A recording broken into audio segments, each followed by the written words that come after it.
আত্মীয় স্বজন সবাই বলতো। তো বলার পরে মানে আমার তো অনেক খারাপ লাগতো। তাই আমি এগুলা মানে আমার মেয়ের সাথে শেয়ার করতাম না, আমি ভিতরে ভিতরে এগুলা রাখতাম, রাখি মানে আমি ওই নামাজ পড়ি আমার মেয়ের সবসময় আমি দোয়া করতাম যাতে আমার মেয়ে উপস্তরে উঠে। এই ভিডিওটা আমার হাতে আসছিল, দেখে বলে যে না এবার আমার মেয়ে চান্স পেয়ে যাবে। মনে হয় যে আমি পড়লে আমি পারবো এরকম। আমাদের যদি নানুর বাড়ি দাদুর বাড়ি দেখা যায়, আমি যে ফার্স্ট ডে কোথাও ভার্সিটিতে পড়াশোনা করতেছি, মানে এটা শুনি আমার তাই খুব খুশি লাগে, আনন্দ লাগে।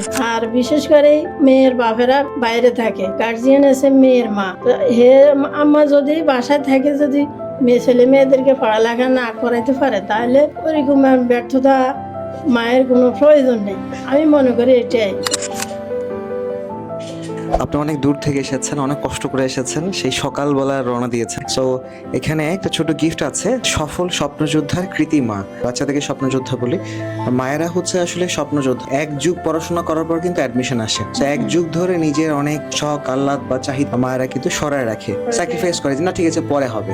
সেই কষ্টটাই মায়েরা করেছেন এবং আজকে এই সফলতার কৃতিত্ব স্বরূপ আমরা সফল স্বপ্নযোদ্ধার কৃতি মা ওই ক্রেস্টটা হচ্ছে আন্টির হাতে তুলে দিতে চাই। সো আমার মেয়ের স্বপ্ন মানে আমার স্বপ্ন, এভাবে এত সহজে পূরণ হইব তা কল্পনার বাহিরে। ওর কিন্তু সেকেন্ড টাইম অ্যাডমিশন ছিল, এক মাসের কম সময়ের মধ্যে ওর গল্পটা ঘুরে যায়। আপনারা যেভাবে মানে ভিডিও গুলো করছিলেন দেখতেছি, মনে হয় যে হে পারবে, মনে হয় যে আমি পড়লে আমি পারবো এরকম এ ধরনের মানে স্পিরিট চলে আসছে। তাই এই কারণে ওকে আমি মনে বল দিছিলাম। প্লাস মিস গিয়েছিল, হ্যাঁ প্লাস মিউজিক আছে। কত ছিল? 4.5 ছিল। এইচএসসি তে 4.58 থেকে তারপরে তোমার ফার্স্ট টাইম অ্যাডমিশন হলো না, সো এবং মেডিকেল প্রিপারেশন নেওয়ার ফলে ভার্সিটিতে জায়গায় তুমি আগেই সাহস হারাই ফেললা। আমি ফার্স্ট টাইমে শুধু মেডিকেলের জন্য, ইভেন আমি সেকেন্ড টাইম যখন প্রিপারেশন নিয়েছি না, আমি এমন ভাবে পড়াশোনা করব যেন মেডিকেল হয়ে যায়, কিন্তু 69.75 ছিল মেডিকেলে। পরে আমি খুব ডিপ্রেস, তখন আমি ডেন্টালে দিলাম, ডেন্টালে আমার মেডিকেল থেকে আরো খারাপ হয়েছে। আচ্ছা, মেডিকেল হয় না আমার ডেন্টাল হবে না, এটা আমি শিওর ছিলাম।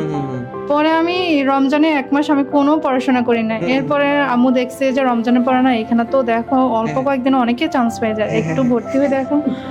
পরে আমি এই ভিডিওটা আমার হাতে আসছিল। আচ্ছা আচ্ছা, ওই ভিডিওটা দেখে আমি এরে বলছি দেখ দেখ এখানে হে দেখতেছে না, হে মানে অবহেলা করতেছে, আগ্রহটা কমে হ্যাঁ আগ্রহটা কমে গেছে। তো আমি এর ভিডিওটা নিয়ে দেখে, এই ভিডিওটার মধ্যে যে সহজ ভাবে যে কথাগুলো বলছে, এটা মনে হয় তুই পাবি। আমার মনে মানে জাগছে, তুই একটু চেষ্টা কর, চেষ্টা করলে পাবে। আম্মু দেখে বলে যে না এবার আমার মেয়ে চান্স পেয়ে যাবে, এখানে হলেই হয়ে যাবে। আমি এখানে ভর্তি হওয়ার মানে 3-4 দিন পরে কুমিল্লার রেজাল্ট দিচ্ছে। আম্মু দেখে অবাক, এটা কিভাবে সম্ভব, মানে এত অল্প কয়েকদিনে এত ইমপ্রুভমেন্ট কিভাবে সম্ভব, মানে এতদিন এত চেষ্টা করে হয় না, এখন অল্পতে এটা কিভাবে সম্ভব। কুমিল্লাতে 940তম। আচ্ছা গ্রেট, সো তার মানে তোমার একের পর এক চমক দেখানো শুরু করলে, তোমার কুমিল্লা ইউনিভার্সিটিতে 940তম হয়ে গেল। কোথাও হচ্ছে না, কিচ্ছু হচ্ছে না, সেখানে সারা বাংলাদেশ থেকে পরীক্ষা দিল এবং তুমি 940তম হইলা। ইফেক্টিভলি পড়াশোনা করার কারণে আসলে সম্ভব যে আগে হয়তো বা পড়াশোনা করছিলা, বাট হয়তোবা তুমি তোমার মতন করে পড়তেছিলা, কিভাবে পড়তে হয় না পড়তে হয় তেমন জানতা না। কিন্তু যখন কুমিল্লায় পাই গেছি তখন আমি বলছি না নিশ্চিত এবার পরেরটা পাবে। রাইট রাইট, পরে ঠিক ওইটা পাই গেছি। রাইট রাইট রাইট, মানে আমি অনেক পড়ছি, পড়াশোনা করতে করতে আমি বোর হয়ে গেছি, হচ্ছে তো না, হচ্ছে না, এত ট্রাই করে যখন হয় না, আর কি হবে, আর তো টাইম নেই। রাইট, এই জন্য আমি আর চাই না যে আমি কোথাও দিই। অ্যাপ্লাই করছো আম্মু যে এই যে ফর্ম তুলছে জিএসটি কুমিল্লা, ওইগুলো আম্মুই করছে, আমি কিছুই করি নাই। রাইট, একদম স্বপ্ন যোদ্ধা যেটা বলা, তো সে একদম একদম হচ্ছে যে মিলে গেছে। রাইট, অ্যাকচুয়ালি তোমাদের মাদেরকেও যদি তোমরা একটা ক্রেস্ট দিতে চাও যে এখানে স্বপ্ন যোদ্ধা মাকে সম্মানিত করা হচ্ছে, তো তাহলে কি করতে হবে? কষ্ট করতে হবে আসলে, তাই না? এত অল্প কম টাইমে যে কেউ পড়তে পারবে বা চান্স পাবে, এটা অকল্পনীয়। পিএম এর সাথে তোমার জার্নি ছিল মাত্র 20 দিনের মতো সময়। এই অল্প কয়েকদিনই ছিল, এর থেকে বেশি ছিল না। এর থেকে আমি জানতাম না, যদি আমি জানতাম তাহলে হয়তো আমি সেকেন্ড টাইম মেডিকেলে হয়ে যেতাম। আন্টি দেখতেছিল যে কম সময়ে অনেকে চান্স পেয়ে যাচ্ছে, সো আন্টি আশা করলো যে ঠিক আছে তাহলে তোমাকেও দিয়ে তুমি হচ্ছে এখান থেকে ভালো করতে পারবা, এবং তুমি এক্স্যাক্টলি ওইটাই করে দেখাইলা। এটা অকল্পনীয় যে এটা হয়ে যাবে, এটা কল্পনার বাইরে। প্রথমে শুরু নাম্বার ছিল 23 ছিল। পরে আমি সব ভিডিও দেখে বেসিক ক্লিয়ার করে, যেভাবে বলছে যে কোশ্চেন সলভ, অ্যানালাইসিস এগুলা করতে, তখন আমি আবার এগুলা করতে করতে শুরু করি। এভাবে করে করে আমার এক সপ্তাহ চলে যায়। চলে যাওয়ার পরে যায় অ্যাডমিশনে দেখে কোশ্চেন দেখে আমি অবাক, এটা তো খুব ইজি। 23-24 রেঞ্জ থেকে তো জীবনে চান্স ডান হয় না। এবং তোমার ফাইনালি পরীক্ষা জিএসসি নাম্বার কত ছিল? 59 ছিল। সো 23 থেকে 59, 30 মার্কের মতন ইমপ্রুভমেন্ট তোমার হয়ে গেল। সো বাকি সবারই কিন্তু আমরা দেখি 20-25% নাম্বার ইমপ্রুভমেন্ট কিন্তু আমরা দেখতেছি গ্রুপে, পিএম স্টুডেন্টস কমিউনিটিতে স্ক্রল করলে, তাই না? তো সেই জিনিসটা তুমি দেখতেছো, অন্যান্যরা করেছে, সেই জিনিসটা তুমি করেছো, যার ফলে কিন্তু পসিবল হয়েছে। জাহিদ ভাইয়ের স্টোরি দেখেছো, উনি পাইছিল 26, তো দেন অ্যাকচুয়াল পরীক্ষায় পেয়েছে 62, 40 মার্কের মতো বাড়িয়ে ফেলছে। সো তুমি 30 মার্কের মতন বাড়িয়ে ফেলেছো। সো তার মানে অ্যাকচুয়ালি কিন্তু নাম্বার ইমপ্রুভ করলে কিন্তু অনেক কিছু সম্ভব, আর সবাই নাম্বার ইমপ্রুভ করছে। সো সেই জায়গা থেকে তুমি সাহসটা করেছো এবং যুদ্ধ করে সেই জিনিসটা অর্জন করেছো, এবং তোমার পাশে সহযোদ্ধা, স্বপ্নযোদ্ধা হিসেবে ছিলেন আন্টি, যেই কারণে আসলে এই গল্পটা সফল একটা গল্পে পরিণত হয়েছে। ফাঁকিবাজি কোর্সের জন্য যে চান্স মিস করছে এমন কিন্তু না, ও কিন্তু ফার্স্ট টাইমে দেখা যাচ্ছে পড়াশোনা করছে, এমন তো না যে ঘুরে তো পারে নাই, অনেক পড়াশোনা করছে, বাট তাও চান্স পায় না, কারণ ওই যে কিভাবে পড়বে, কি পড়বে, গাইডলাইন করার মতো কেউ থাকে না।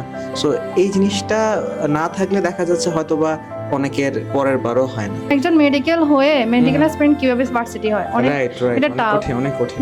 এটা আমি আসছি আপনাদের মানে আপনারা যেভাবে গাইডলাইন দিচ্ছেন ওইভাবে যদি কেউ ফলো করে নিশ্চিত কেউ একদম পেয়ে যাবে। যখন তুমি নাম্বার ইমপ্রুভ করছিলা তখন তোমার কেমন লাগতেছিল আসলে? বলে বোঝানো যাবে না যে আমি এত অল্পতে এত উপরে যাচ্ছি কিভাবে, ওইটা আর কি। রাইট, তখন তো চান্স হয়নি, বাট বুঝতে পারতেছো যে ইমপ্রুভমেন্ট হলে তো চান্স হবে ইনশাআল্লাহ।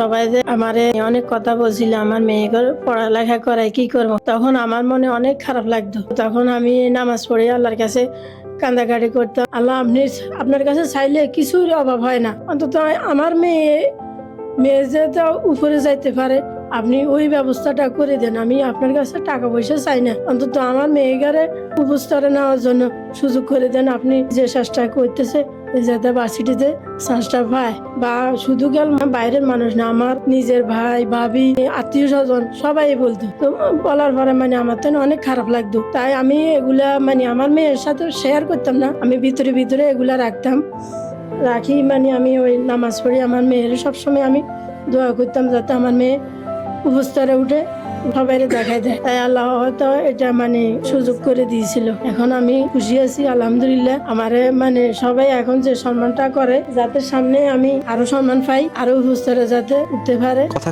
শুনতে তুমি জানোই না, আমি ইভেন সাদও যেতাম না, কেউ যদি আমাকে দেখে বলে যে নির্দেশ করে কি করো, কিসে পড়ো।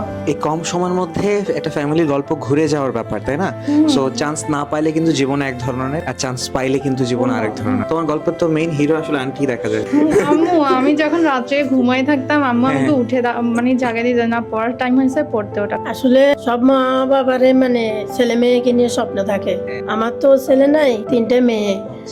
তো একটা মেয়ের তো আমি বিয়ে দিয়েছিলাম, আর এসে মেজে। আমি চাইতেছি মানে আমার মেয়েগুলা সবগুলা তো পাইতেছি না, অন্তত যে বাকি 2টা আছে উপস্তরে নিয়ে যাইতাম, ওদের নিয়ে আমার স্বপ্নগুলা, বুঝছো? আমি টাকা পয়সা চাই না, আমার চাইতেছি যে আমার মেয়েরা উচ্চতর পড়ালেখা করুক, বড় কিছু করুক, একজনে মানে দেখুক, যাতে বলতে পারে আমার নাম নিয়ে, যাতে অমুকে মেয়ে হলো ওদেরকে মানুষ করেছে। এটাই আমাদের ফ্যামিলিতে কেউ নেই, মানে আমাদের যদি নানুর বাড়ি দাদুর বাড়ি দেখা যায়, আমি যে ফার্স্ট যে কোথাও ভার্সিটিতে পড়াশোনা করতেছি।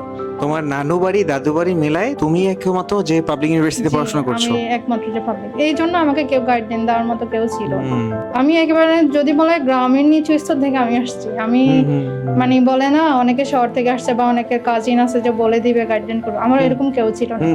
আমি যে ছোটবেলা থেকে পড়াশোনা করছি সব হচ্ছে আমি আম্মুর ইন্সপায়ার, আর আমার ইচ্ছে ছিল এই জন্য আসছি। এতটুকু গ্রামাঞ্চলে এটা সবাই বলে এত পড়ায় কি করবে, তখন আমি সবাই বলতেছি অন্তত এ যদি উপরে উঠে তাহলে তো মানে আমার সে সৌভাগ্য আর কেউ নেই। তাই আমি এর ভরসা দিছিলাম, তুমি পড়ালেখা করতে চাইছো পড়ালেখা করো, যে যাই বলো কোনোটাই মানে আমিও কান দিব না তুমিও কান দিও না। আমি দেখতেছি ছোটবেলায় পড়ার মানে আগ্রহ, বা আমারও মানে আগে থেকে প্ল্যান ছিল যে আমাকে অনেক মানে প্ল্যান ছিল, বা শরীরে একটা জিদ ছিল, আল্লাহ যদি আমার উপরে থাকে তাহলে আমার কেউ থামাতে পারবে না। আম্মু অনেক কষ্ট করেছে। আমি যখন সেকেন্ড টাইম মেডিকেল প্রিপারেশন নিই, আমি যদি আমাকে এইভাবে টেক কেয়ার না করতাম আমি কখনো সম্ভব হতো না যে এতটুকু আসে। রাইট। আমার হাজবেন্ড বাইরে থাকে, বিদেশে থাকে, প্রবাসী। প্রবাসীরা তো পড়ালেখার মূল্য এত বুঝে না। আমার বাতিজিরা হেরা আগে পড়ালেখা করছিল, আমার আব্বা আমাদেরকে পড়ালেখা কম করেছিল বা ছোটবেলায় বিয়ে দিয়ে দিছিল। তখন আমি দেখা গেছে কি শ্বশুর বাড়িতে কথা শোনা লাগে বা আমার হাজবেন্ডের কথা শোনা লাগে, এই কারণে আমি ওই টাইমে মানে প্রতিযোগিতা নিয়েছি আমার মেয়ে করে আমি পড়ালেখা করাবো, ছেলে হোক মেয়ে হোক ওদেরকে পড়ালেখা, তবে ছেলে যাতাম মেয়েদেরকে আমি পড়ালেখা করাবো, এটাই আমার মেন টার্গেট, আর কিছু না। এখন সবাই আমাকে নিয়ে প্রাউড ফিল করে না, ও তো আছে, মানে কেউ একজন তো গ্রামে আছে যে এখন আমি মানে হাঁটতে গেলেও কেউ একজন দেখে বলে যে না ও মেয়ে যাচ্ছে, ও তো পাবলিক ইউনিভার্সিটিতে পড়ে, এনএসটিতে পড়ে, অনেক ভালো পড়াশোনা করে, অনেক বড় মানুষ। এখন আমাকে অনেক সম্মান করে, যেই দেখে আমাকে অনেক সম্মান করে। এখন মানে আন্টিকেও সম্মান করে এবং তোমাকে দেখলেও সবাই গর্ব ফিল করে। মানে এটা 1 বছরের মধ্যে যে এইভাবে চেঞ্জ হয়ে যাবে আমি নিজেও কল্পনা করি নাই যে এটা আমি মানে কোন চান্স জায়গা পাওয়ার থেকে- আগে মানুষজনের এক ধরনের আচরণ, চান্স চান্স পাওয়ার পরে এখন অন্য ধরনের আচরণ, মানে আগে মানুষের দেখলে অন্য ধরনের কথা বলতো, বিয়ে দেয় না, পড়ালেখা করা, এটা কি করবে, পড়ালেখা দিয়ে কি করবে। এখন তো মানে দেখা গেছে কি আমি চলে গেছি হাঁটি, হে পিছন দিয়েও মানে আমারে দেখে ডাক দিছে, ডাক দিয়ে বলতেছে ভালো আছো, তোমার মেয়ে ভার্সিটিতে গেছে, পড়ালেখা করে, পড়ালেখা ঠিক আছে? আমি কি হ্যাঁ ঠিক আছে, আপনারা সবাই দোয়া করবেন যাতে ভালোভাবে পড়ালেখা করতে পারে। এই মানে এটা শুনি আমার তো খুব খুশি লাগে, আনন্দ লাগে। কোনোদিন চিন্তাই করতে পারি না, অনেক কোনোদিন মানুষের জিজ্ঞাসা করে না, দেখা গেছে দেখলেও জিজ্ঞেস করলে অন্য ধরনের ব্যবহার করছিল, এখন মানে ভালো ব্যবহার করে, সুন্দর ব্যবহার করে, এটাই মানে আমার তো খুশি লাগতেছে।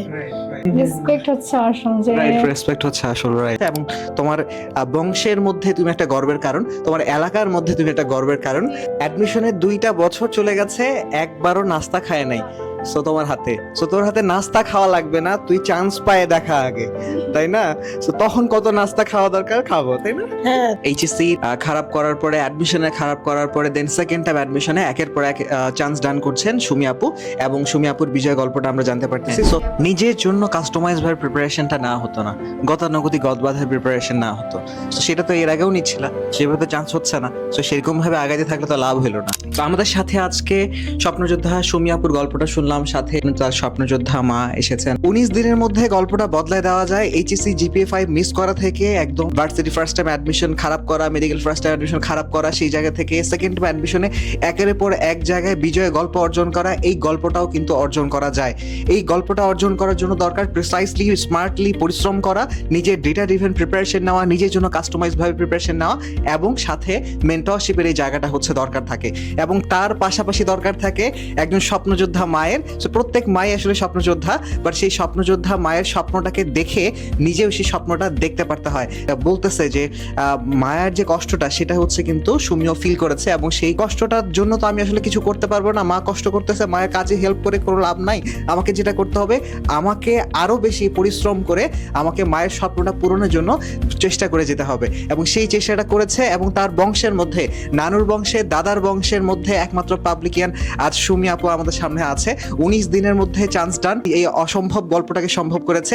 অসাধারণ এই গল্প, যে এই জায়গা থেকে মানুষজন এত বড় হওয়ার স্বপ্ন দেখে না, সেই জায়গায় মায়ের হাত ধরে এবং নিজের স্বপ্নটা পূরণ করতে হবে সেই জায়গার জেদ থেকে, এবং সাথে প্রিসাইসলি প্রিপারেশন এবং মেন্টরশিপের মাধ্যমে সবকিছু কানেক্টেড হয়ে আল্লাহর রহমতে অসাধারণ এই গল্পটা কিন্তু ক্রিয়েট হয়েছে। তো এরকম অসাধারণ গল্প তোমাদের লাইফেও আসবে, এবং তোমরা সেই জন্য প্রিসাইসলি পরিশ্রম করতে থাকো, class, exam, task based mentorship, এই সব কিছু কাজে লাগিয়ে তোমার জীবনের বিজয় গল্পটা অর্জন করো। তোমার মাকেও এরকম একটা ক্রেস্ট উপহার দাও, তা তোমার মাকেও আমরা যে স্বপ্নযোদ্ধা মাকে যাতে আমরা সম্মাননা দিতে পারি, সেই সুন্দর দিনটা তোমার মায়ের জীবনে তুমিও আনো। তো সেই শুভকামনা তোমাদেরকে জানিয়ে আজকের মতো এখানে শেষ করছি। আল্লাহ হাফেজ, আসসালামু আলাইকুম।